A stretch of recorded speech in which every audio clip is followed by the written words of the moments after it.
We continue Shulchan Aruch.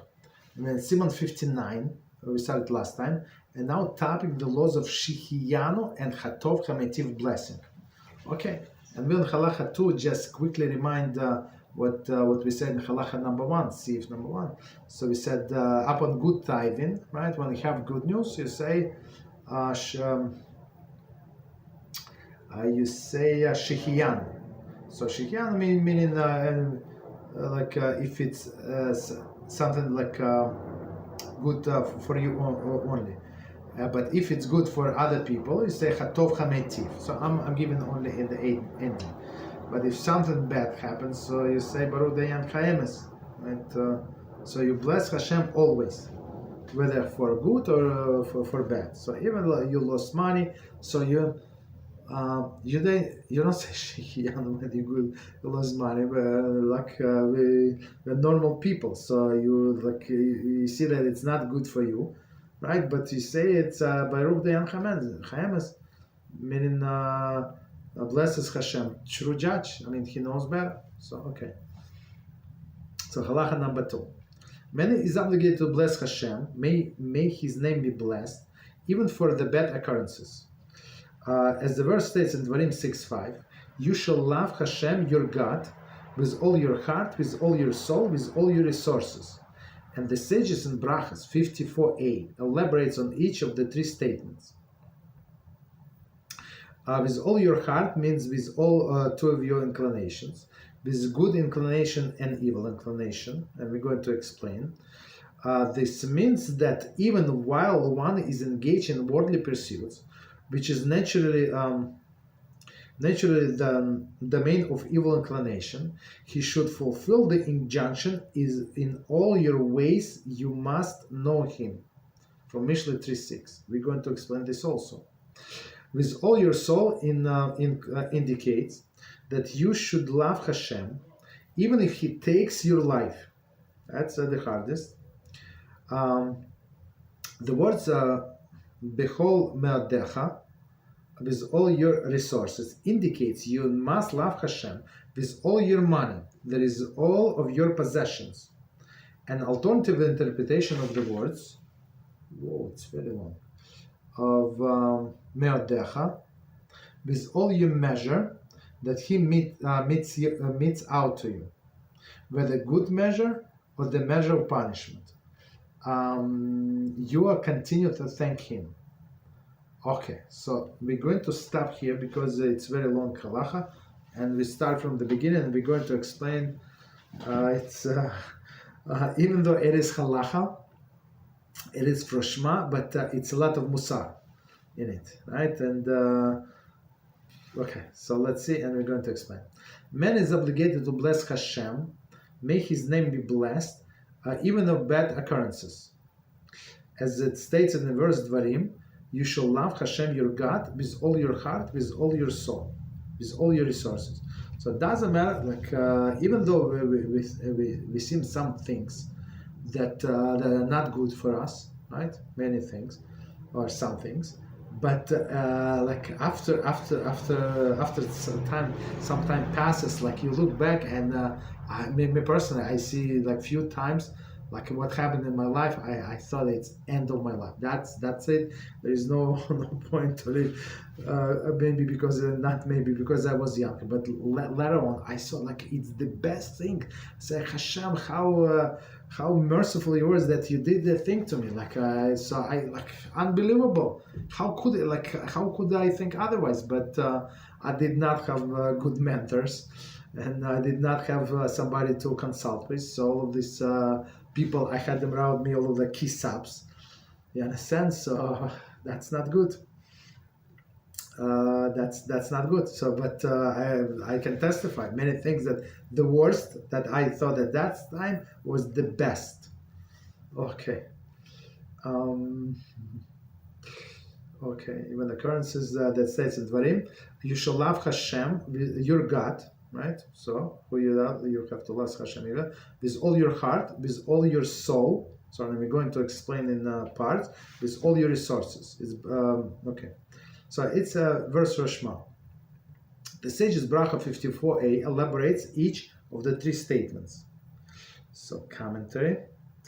The lesson regarding blessing HaShem for the bad occurrences is taught at the end of the passage. Okay. Bad occurrences, okay. With all your heart means with two your inclinations, with a good inclination and evil inclination. So let's read commentary and we're going to explain. The sages interpret the heart as a metaphor for the seat of craving and aspiration. So when somebody says, I believe in my heart, that's not good. So, or let's say, I listen to your heart. That's the worst thing that a person can do. So we should not listen to our hearts.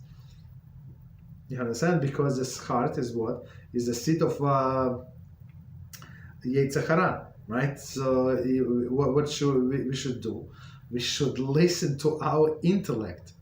And many times a person cannot see himself, as I said about myself when I was younger. So this thing happened to me. I thought it's the end of my life. That's it. What is the purpose to live? But if I would have somebody like smart, somebody like I don't know, a God-fearing person, they would tell me like, "You normal? Have to dance on the street because of what happened to you." You understand? But if you go by your heart, that's the worst. We should not go by our heart, by our intellect. The word levavecha in your heart could have been written libho, meaning with one base. Homiletically, the extra base indicates the second heart.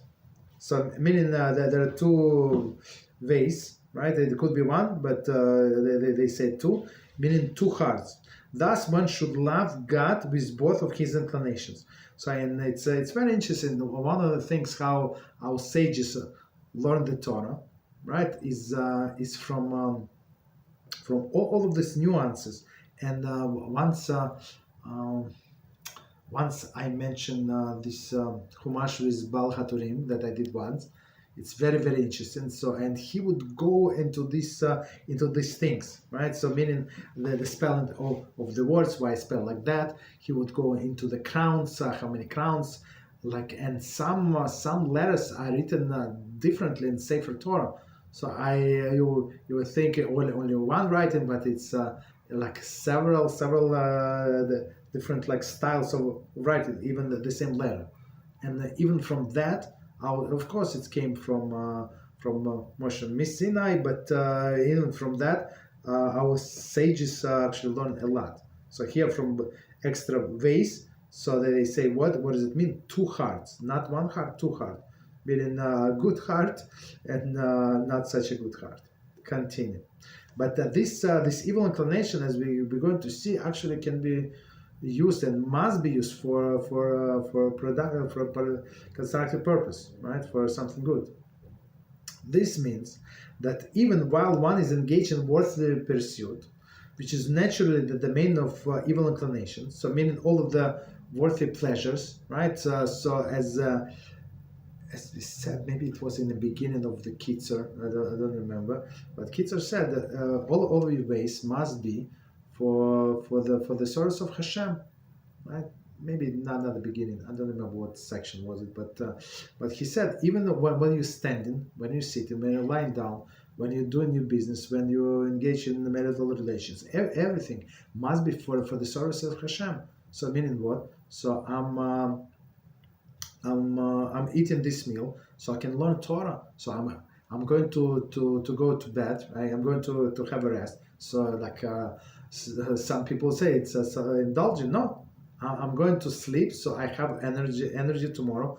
I do the mitzvah. I have to provide for my family, and it's a separate mitzvah. So I have to get the full night rest. So whatever. If for example, if I need 6 hours or 7 hours, so that's my mitzvah to sleep 7 hours. Some people I know if they sleep less than 8 hours, they eat that the next day.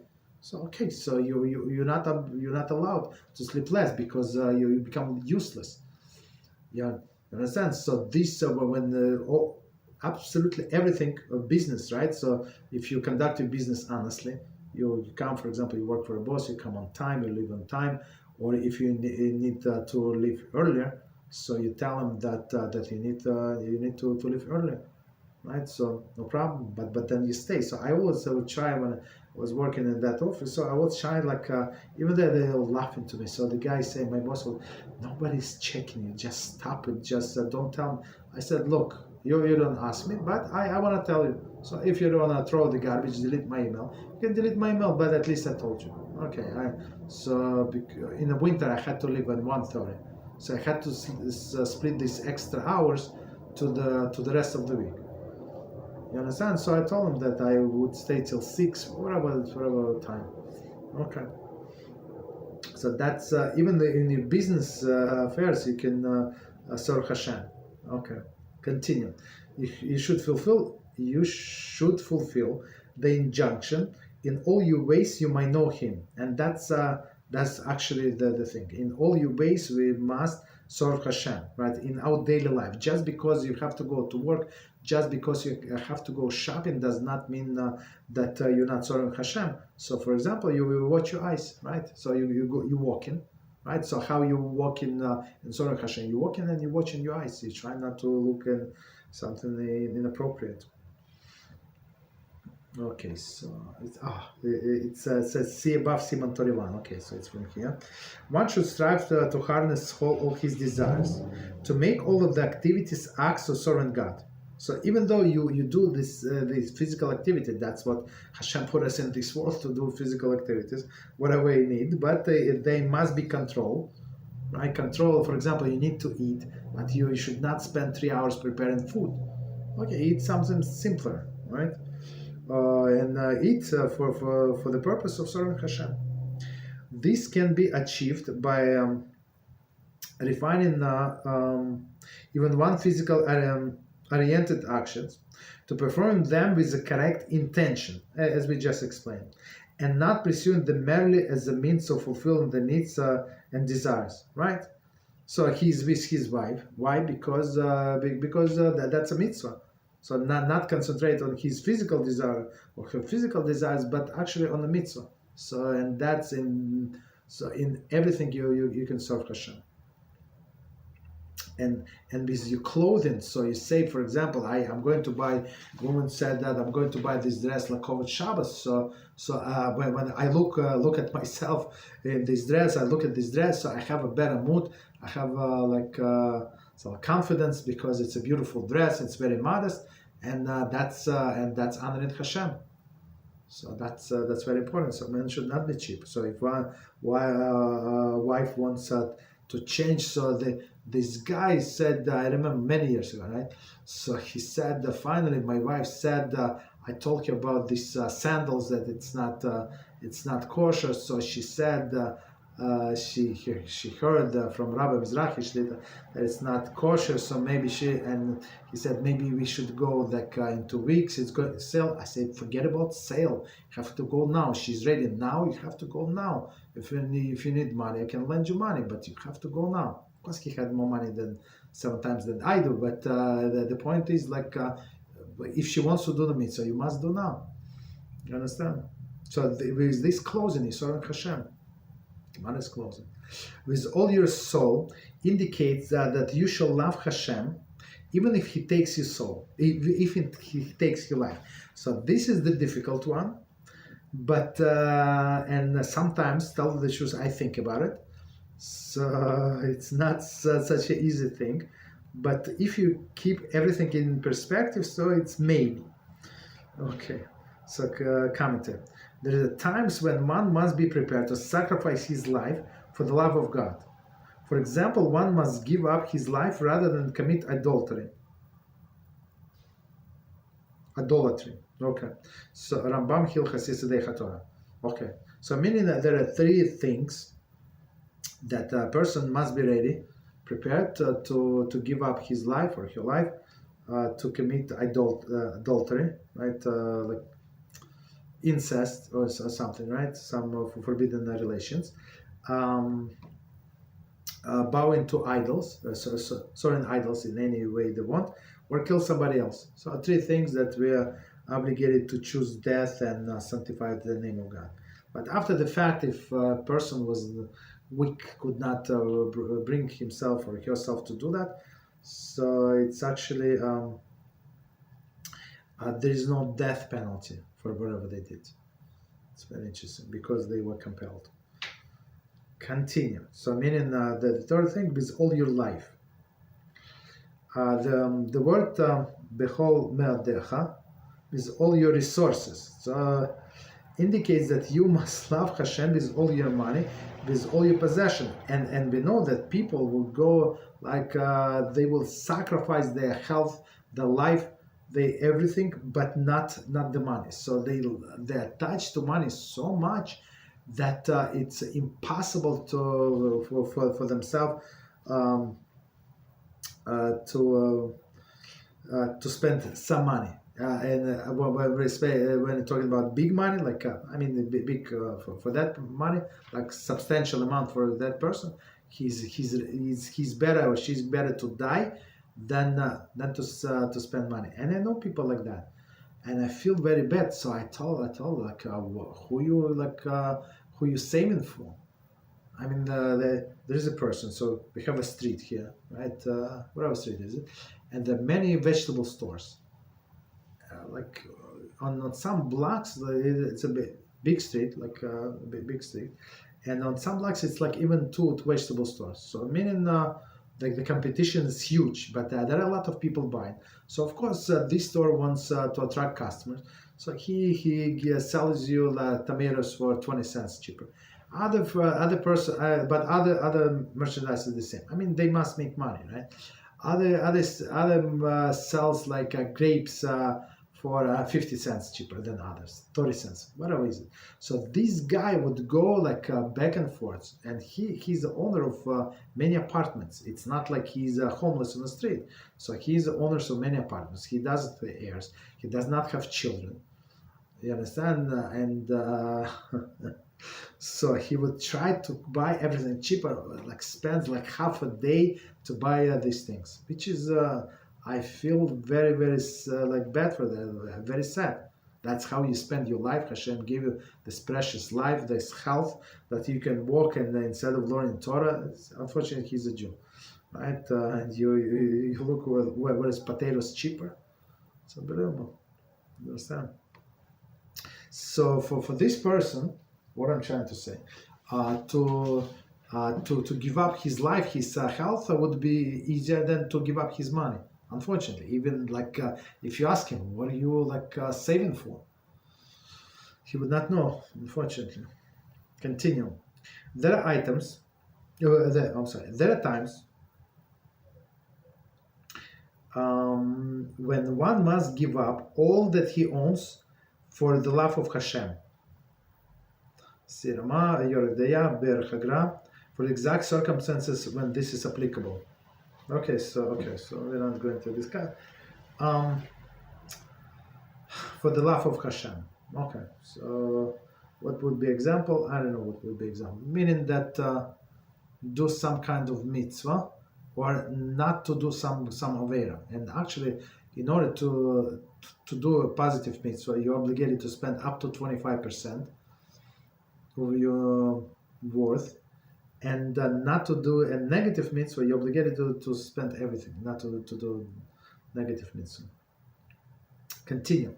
The alternative interpretation of these words, bechol me'adecha, with every measure that he meets out to you, with a good measure or a measure of punishment. So he's our like a key line, right? So meaning that we have to thank Hashem with a good measure, and so we have to love Hashem with whatever He meets out to us something good or something bad. So, but it's only similarly bad.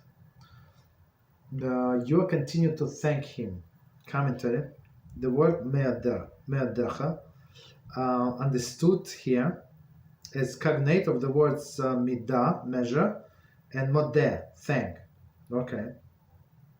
It is thus expounded to teach that one must thank Hashem for whichever measure he meets out, good or bad, in fulfillment of his injunction. As the sages instituted a blessing to be recited upon hearing bad tidings as well.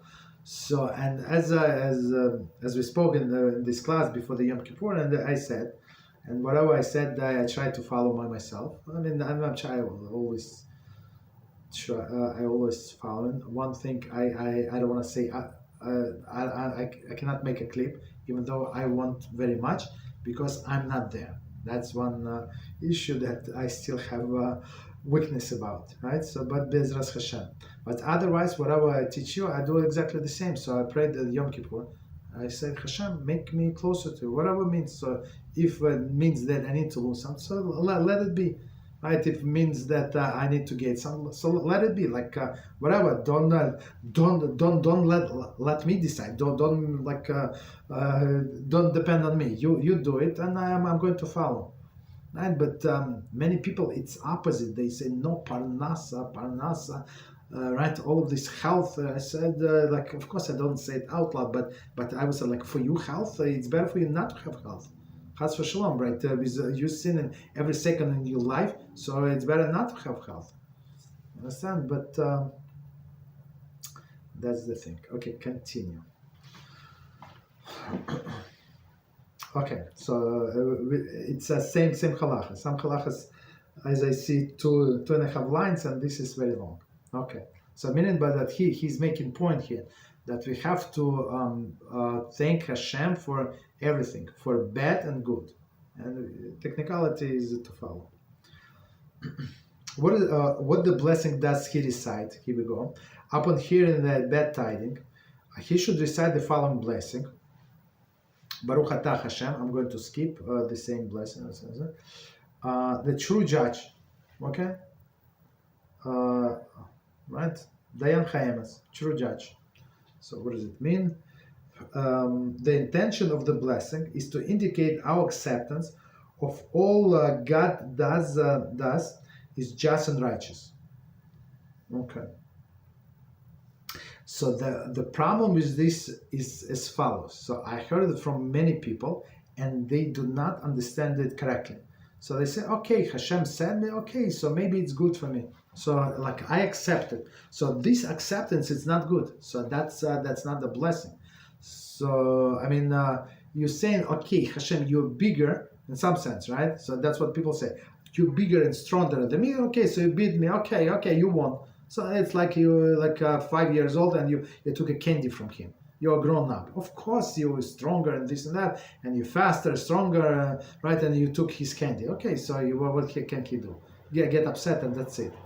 You understand? So, but it's absolutely wrong approach to life, right? You said, Hashem, you took this thing from me, right? I have to analyze why is that. So some things are like right away you understand it's not good for us, so it's very good. But some things it's what seems to be good, and you didn't understand why Hashem took for you. So I have to analyze. You have to go to a rabbi. You have to sit with yourself. Like try to analyze your life, and as we said many times before, it's measure for measure. So many times it's if you think like don't even without asking anybody, like if you're honest with yourself, you would figure out why exactly happened to you. Just be true to yourself, and of course ask Hashem for help. Like says Hashem, send me a sign, clear sign. That's how I personally pray. I said, Hashem, I'm not that smart, I'm not that knowledgeable, just simple sign, clear sign that even I can understand. And Hashem, Baruch Hashem, never failed, never ever failed, never ever failed. I saw it in the book on that day, in the morning, in the afternoon, at night, or I heard it in the lecture, maybe next day, like in the next few days, exactly the answer to my issue. And I was shocked. Like whatever classes that I listened to is from 3 years ago, 5 years ago, doesn't matter, right? From all classes, but Hashem, if you pray, He's going to answer you. Okay. But you have to be willing to see it. That's the thing. If several tidings reach out at one time, whether they were all good tidings or bad ones, it is sufficient for him to recite only one blessing for all of the news. Right? So let's see commentary. I'm going to explain. There is, if you heard many good tidings, one blessing, Chatov Hametiv, is sufficient for all of his good tidings. If he heard many bad tidings, one blessing, Dayan Chayemes, for all bad tidings. This is true even if one did not hear all of the tidings at the same time, as long as he had not yet recited the blessing, early tidings. Okay, so let's explain. Here, in some sense, what Kitzur is saying, that it is one collective blessings. If you receive bad news, right? Unfortunately, right, bad news like one after another, and you did not say blessings after the first news, so you can say only one blessing after hearing all of them. Or same is the good news. But of course, if you heard only one news, bad news, and you say Baruch HaKadosh, and then you heard another news, so you have to say another blessing. So those things are not connected. Because when you say Baruch HaKadosh, you did not mean the second thing. Okay, continue. A person is obligated to recite the blessing over the bad tidings with the same completeness of the mind and willingness of spirit as when he recited the blessing of the good tidings. As it says in Tehillim 101:1, of kindness and judgment I shall sing. To you, HaShem, I shall sing a praise. This means, if I'm dealt kindness, I shall sing. If I'm dealt justice, there is punishment, then too I shall sing. This is because even bad occurrences, to those who serve HaShem, may His name be blessed, all joy and to their benefit. For when one accepts with love all that HaShem, may His name be blessed, has decreed upon him, with his conviction that all troubles he endures means of atonement for his sins, since the result is that with the acceptance of the hardship, he is in fact serving HaShem, and any act of serving Him is a source of the happiness to him. Okay, so let's read this paragraph again, and we're going to explain. It's very interesting and a lot to learn. So even though it's of course it's a halacha book, but sometimes there is a lot of mussar to learn. So one more time, a person is obligated to recite blessing over the bad tidings with the same completeness of the mind and willingness of spirit. He should recite the blessing without reservation, but willingly and with love. So meaning, as we explained before, so okay, it's not like should be in a spirit. Okay, you're stronger. You hurt me. Okay, so what can I do? I cannot hurt you. So of course you're strong. So that's not our approach. Our approach, okay, Hashem, that's what I need this time. So now you want me to serve you in this role, in the role of the hurt person, and in the role of this downtrodden person. Okay, so I'm going to serve you like this. Okay. All right. As when he recited the blessing of the good tidings. So it should be like the will of the Spirit. As the verse states, Tehillim 101:1, right? The kindness and judgment I shall sing. So meaning that, again, with the kindness and judgments. So very interesting. So that Hamelech is very precise. So he says with judgment. So judgment could be good, right? So for example, if you holy person and Hashem judge you, and it should be good. But here's no judgment. Most likely there is always something to judge, to negativity, right? So it says of kindness and judgment I shall sing. To you, Hashem, I shall sing praise. Okay, this means that if I'm dealt kindness, right, I shall sing. If I dealt justice, there is punishment. Then too I shall sing. So that's what David HaMelech said. Look, you like that's my job, my new assignment. My new assignment to do this, to work under the harsh conditions. That's what I'm going to do. And like if we draw like parallel, right? It's like a team player.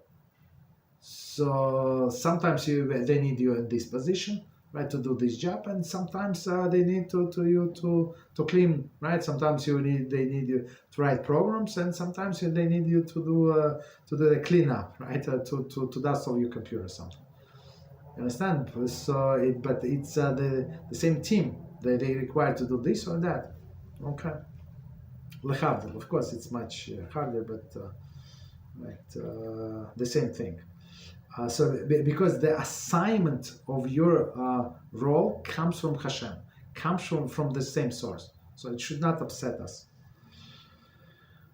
This is because even the bad occurrences, to those who serve HaShem, may His name be blessed, their joy and to their benefit, right? So, for example, if somebody gives charity, right? So gives tzedakah, but when everything is good. But let's say Hashem took away his parnasa. Let's say 50%, maybe 70%.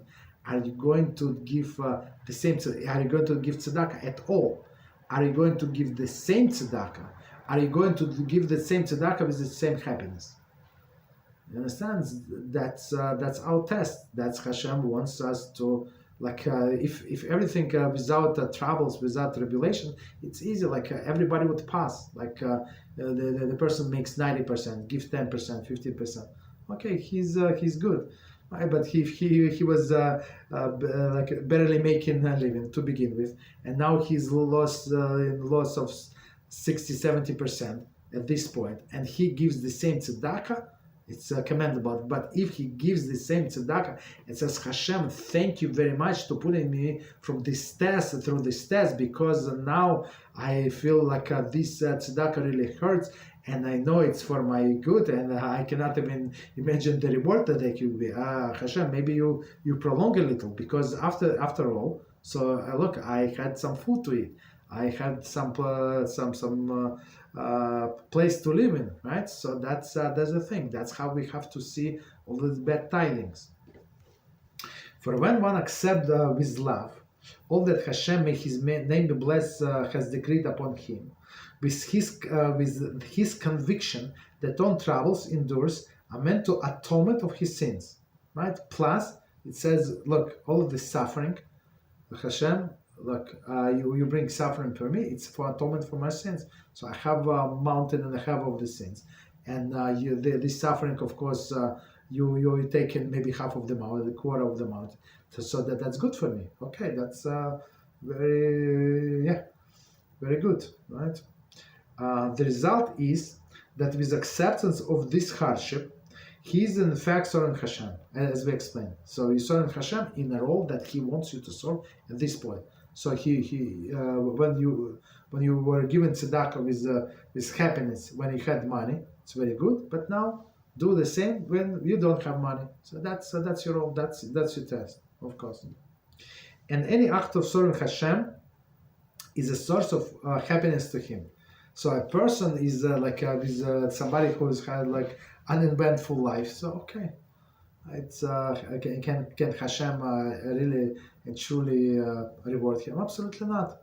But if you see all of that tzaddikim, our greatest Rabbi, had many tribulations like poverty and other things, going live their life. It was normal circumstance. The life poverty was very normal. Okay. But but Hashem sees us by serving His with happiness, and that's amazing. Commented, since the goal of every servant of Hashem is to do everything possible to serve Him meaning Hashem. So exactly as we said, so Hashem, you assigned me on this role, I'm going to play this role. You want me to do something else, I'm going to do something else. So, but arrogant person, no, it's beyond my dignity, and beyond this and beyond that, I'm not going to do that. That's not a good person. One will find the joy, even accepting difficulties, as the act of acceptance that which Hashem had decreed is itself a form of service Hashem. So when somebody is accepting with the joy of whatever Hashem decreed upon him, that's as it says, one second, is itself form of serving Hashem. Okay.